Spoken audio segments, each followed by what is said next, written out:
is TSB, the home of talk, sport and business with Lachlan Kitchen and Neil Osha.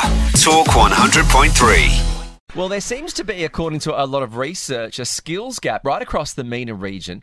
And one of the issues is that companies are trying to work out how independent talent can be utilised to fill these spaces. Now, around the world, we're seeing the cost of living rise dramatically, but we're also seeing a shortage of skilled labour, and the GCC nations are also suffering. There was a recent survey from PricewaterhouseCoopers that found in Kuwait alone, 75% of employees polled said their country has a shortage of people with specialised skills. To get more details on this is Anurag Bhalla, who is the co-founder and managing director, Asia at Outsized. He's got 15 years of combined experience right across Europe, Africa and Asia, and he joins us. Thank you for joining us on Talk 100.3. Hi there. Thank you very much for having me on today. Appreciate it. No problem. When we say there's a skilled labour shortage, which vocations and which industry are struggling the most for skilled workforce members? Yeah, I think interestingly what's happening across the region is there's a huge shift towards digital transformation. So all large organisations are looking at across their business from both in terms of how they, on the front end, how they engage with customers, the distribution channels, the products they develop, the way they interact with them, the way they sell their services, all the way back down into the back office in terms of processes, how they actually get work done. And there's a huge focus at the moment on the digital transformation of quite archaic business models. And that is really driving this changing demand of talent and also creating this skills deficit that we're seeing in the region. So when you say there is a deficit of talent in different regions, how is that gap filled? Do they look at international recruitments, or how does it work? Yeah, so traditionally organizations, if they had a need for talent, they would go down the permanent hiring route. But organizations experience permanent hiring, it takes a long time, it's highly risky, and it's very inflexible. So the changing nature of work is that organizations need to move quickly. They need to be agile. They need to lower their fixed costs. And they need to be able to quickly adapt to the changing competitive landscape. And that means their talent models need to also be really flexible. And so what we're seeing in this is an increase in demand for this term of independent talent, essentially individuals who are willing to work on an independent basis on contractual project-based work. And so that demand for independent expertise to create that agility and that speed of execution is there. What we're seeing is the supply side, the talent side, locally in the region is not growing at the same pace. And so at Outsized, what we're doing a lot with organizations is helping them fill that gap by both leveraging local and regional expertise, but also bringing in independent expertise from adjacent markets that can come in and support and fill that particular gap. So technically, if I was trying to understand this, these are individuals who are freelancers who are willing to ply their trade at organizations for a limited period of time. Exactly right. So traditionally, when we think about the term freelancer, we think about low-skilled, low-value, transactional jobs, right? People think freelance, if you go back home and you tell your parents I'm a freelancer, they're worried about your future career. That whole cultural norm is changing. Freelancers are now shifting up the value chain, and high-quality individuals, high-value skills are now moving to that gig economy, right? And we're seeing individuals now realize that actually permanent roles aren't as secure as maybe they thought they were. And actually the flexibility and the freedom to work on different projects with different organizations in different markets is highly valuable and provides a really great sort of work-life balance, right? And it allows them to control their own careers as opposed to be sort of victims of an organization's decision around where they're heading with their careers. So I think we're seeing this increased desire from the talent side, but the volume in terms of the actual numbers of people locally and in the region is just at the moment not catching up with demand as quickly enough. Yeah, it's a great point, Anurag, because I worked at one media organisation where the freelancers actually felt more secure. than those that were on a full-time wage, because they were able to get their income from 3 or 4 different sources. Yep. And they were therefore far more agile to upskill or what they were doing. They weren't just pigeonholed in that one role, and their work was predominantly given them by the boss, and that was all their portfolio was.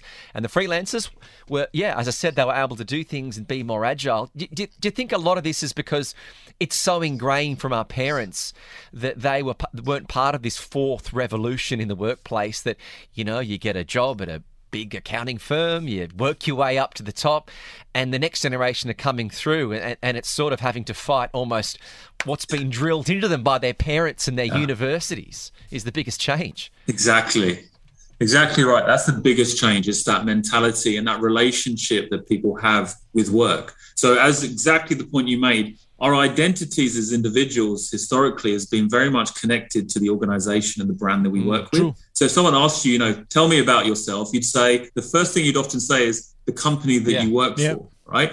And there was this very deep emotional connection between you and in the company, because you felt it was mutually there, right? True. We look after each other and we're in for the long run. And what's changed now is people's identities are now more linked to their skill, their talent. So they're saying, hey, I'm not a employee of X company. I'm a brilliant, radio DJ, or I'm a brilliant digital marketeer, or I'm a brilliant data scientist. And I choose to leverage my skills at this organization for this period of time, but I'm in control. And I think what's happened is that with the uncertainty that we're all seeing in the world, economic uncertainty, environmental uncertainty, economic uncertainty, I think when people feel uncertain, they want more control, and control gives us more security. And as the point you made, diversification, right? If you look at people's investment portfolios, what do you always get told? Diversification, yeah. Just to your point, diversify that's key. It's an interesting one that when you speak about having to kind of diversify and go through all these different roles, because you've also got a situation that if you're at a company and you're in the one role, well, the economies are changing, and then it's someplace, if you're not upskilling in your current job, then in 3-4 years when you go to the open market to look for a job, suddenly your skills are changed because industries are changing so much too. True. It's such a great point. Yeah. Previously, when organizations were hiring, and if you had moved from job to job to job, it was seen as a negative. Oh, why are you jumping around from this organization to this organization? Yeah. They would look for someone that stayed at the same place for 5, 10, 15 years. Now, if you stay in the same place for 15 years, they think that your skills are stale. Why have you not moved around? Why have you not generated more experience, more skills? So now it's about the accumulation of skills and experience as opposed to the longevity of a role. So now you're not valued based on, hey, how long are you going to stay? How safe are you going to be? How long are you going to stay with us? It's what's your portfolio of your skills you're going to give to us for a period of time? And we're happy for that relationship to be good for a shorter period of time as we need each other. And then we're happy to sort of release each other when it doesn't make sense anymore. So the whole relationship, between us and work and organizations with talent is just changing with this next generation. Sure. You made a point over here that, back in the days, yes, people would stick around with their organizations for a very long time. My dad did, he was with one organization for almost 18 years. But in today's time, again, isn't it role specific or, career specific? For us presenters, okay, in here in UAE, if I were to look at, there are about 5 radio stations. Yeah, you can't really look at, jumping every 2 years and by the end of the 10th year, you'd be done with. So also, competition and all of that, because there's a limited market space. Maybe some careers still require one to stick around because they don't really have any option. For sure. So what I don't see is this is a binary thing. There's permanent workers and then there's freelancers. My view is that what's changed is that people dip in and out and move between, hey, today I'm in a permanent role. Tomorrow I might decide to take a 6-month contract and then I might decide to go back into permanent. So before we'd see it as there's one workforce that just want to do permanent work and there's one workforce that want to freelance. And there's certain skills that are freelance skills and certain skills that are permanent. That whole space is now getting grey. Right. Also, I think what's happening is that if you look at, say, global markets, right, first, probably about 40% of most large enterprise organizations will be contract freelancers, right? 40%. And those are high skilled roles. Wow. And the rest will be perm. Now, if you look at our regions, you're probably under 5%, so there's a long way to go to probably get to that 30, 40%. And organizations have actually now targeted 30 to 40% of their workforce to be agile. And so, although it won't go to, for sure, it won't go to 100%, linked to your point. You're always going to need a core permanent employee base. What I'm saying is that percentage will shift significantly over the next 2 to 3 years. Considering the fact that, there have been a lot of visa changes, in the UAE, that also is a very good directive that we are moving in that direction, because earlier you have a visa if you have a job, or else pack your bags and thank you so much, masalama. Yeah, it's a great enabler. So governments, because of this desire to drive the digital agenda in the region, governments have been really innovative. And that's what's great about this region compared to other regions that are a little bit further behind. They're issuing freelancer visas, digital nomad visas. They're making it much easier to attract talent into the region to come and help execute these great transformation innovation programs. And I think that's what it requires. The market can't really thrive without the infrastructure around it, without the right regulations, because otherwise freelance talent can also get quite exposed, right? They can get quite left on their own to try and find, because the world doesn't always acknowledge a freelancer, right? The world is built for someone that earns a salary and a paycheck and has a pay slip, and you can get insurance and credit cards and loans. You're a freelancer, you might be earning double what a permanent hire is earning, but a bank won't give you a credit card, So the whole infrastructure is coming, and that's what's great with the organization, with the government supporting this agenda.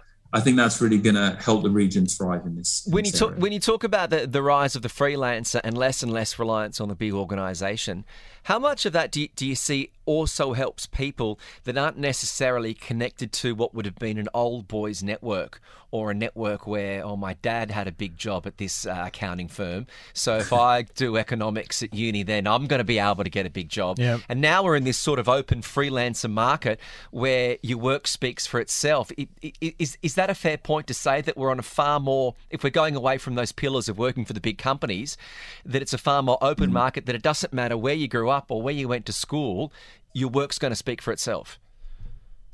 Yeah, that democratization of skills and people just valuing the skill and the capability of individual, as opposed to, as you say, what school did you go to, what's your family background, etc. I think that's key. I think what helps with that, because what organizations struggle with is, well, how do I find this person, right? They might exist out there, but there might be many of them. How do I know which one's good and bad? Right. So how do I assess quality? Because that was the biggest constraint for organizations around this freelance model, which was, doesn't that just bring in lots of risk? Who are these people, right? Are they good or are they not? And that's where platforms like Outsized have come in to try and really create the market, right? To say, actually, yes, there's independent talent, there's large organizations, but how do they actually find each other? And how do they know that there's the right match? Right. And so the challenge now is around curating that freelance market, giving them access to projects and work, and giving organizations access to those individuals and helping them find each other, which is really now the challenge. And that's where Outsized comes into play, getting the right person at the right place. For sure. So our core role is around, we're a matchmaker, right? So like a dating platform would match two people, like a ride-hailing platform would match riders and drivers. We match, large organizations with freelancers. But we really have a bigger vision as well, which is, we know that this market's growing. So if we know that the future is project-based work, people being independent, and then essentially selling their skills and services to different organizations at different times, it's really important that we create an environment that therefore allows that market to work fairly and sustainably, right, for both sides. So linked to my point earlier, there's lots of upsides to freelancing, but there are also challenges, right? So you don't get holiday pay. It's difficult to get access to financial services, right? It's harder to get a credit card, harder to get a lease. Yeah. Harder to do that, right? You lose your community. Who's going to invest in your training and development? So as well as helping freelancers find projects, we're building this whole ecosystem and community around it, which solves for the broader range of how do I operate as an individual in a world that actually isn't set up for me to operate as an individual? And that's what we're trying to create, that infrastructure. Well, Anurag, we could speak to you all day about this. It's fascinating. But for more details about the opportunities for freelancers or for clients, the website is outsized.com. That's outsized.com. Anurag, thank you very much for your time this afternoon. Thank you very much for having me. All the best. You take care. Yeah, no problem. That was Anurag Bhalla, the co-founder and managing director at Outsized across Asia. And it is remarkable, just that complete change in mindset. True. That sense of identity. Because how many times are you in the lift and someone goes, oh, what do you do? Oh, I work for Google. You want to trade off that brand of the company you're working for. Yeah, obviously. I mean, see, there is a certain amount of pride that you take when you work for a certain organization. But then even a bigger pride comes in when you are your own brand. Like for almost 3.5-4 years, I was freelancing as a commentator and as a coach. Right. And then I, like Anurag said, that, there is a certain amount of upgradation that you need to do for yourself. Went on to study strength and conditioning, went to Australia, spent some time there, came back. And then when I was in the elevator and someone asked me, what do you do? I would say I'm a specialist strength and conditioning coach. I take care of fitness of athletes, and probably I could help you lose some weight too. Yeah, that's the easy one. Outsized.com is the details if you want to find out more about Anurag does and the change in the nature of the workplace. You're on TSB, Talk Sport Business on Talk 100.3.